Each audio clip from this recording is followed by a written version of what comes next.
Amerika may nakuhang intelligence report patungkol sa China.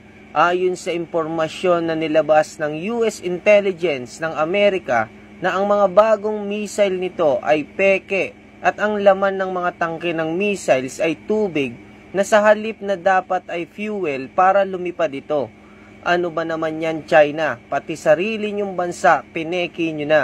Kaya pala ang daming tinanggal ng mga matataas na opisyal ng militar si Xi Jinping dahil sa katiwalian ng People's Liberation Army of China.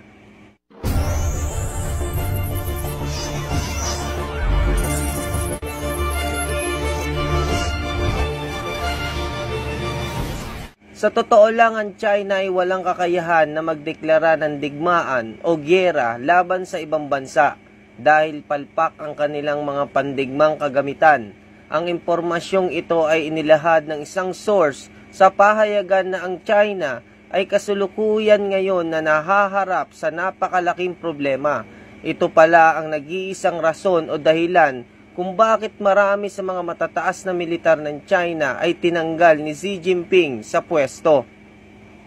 Kabilang dyan ang kanilang pinakabagong defense minister na inalis ng Pangulo ng China, pati rin ang iba pang matataas na opisyal nito dahil sa malawakang korupsyon kung saan naging resulta ito ng paghina ng kakayahan ng People's Liberation Army ng China.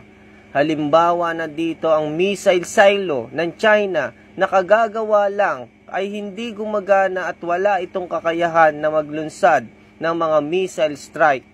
Dagdag pa dito ayon sa source, laking gulat ng China nang malaman nito na ang mga missiles na ipinagawa upang gamitin sa paghahanda laban sa bansang kalaban nito ay tubig ang laman na dapat ay fuel. Tila ba naudlot na naman ang mga plano ni Xi Jinping sa bansa at isla na gusto niyang sakupin sa pagpalpak ng mga kagamitang pandigma nito.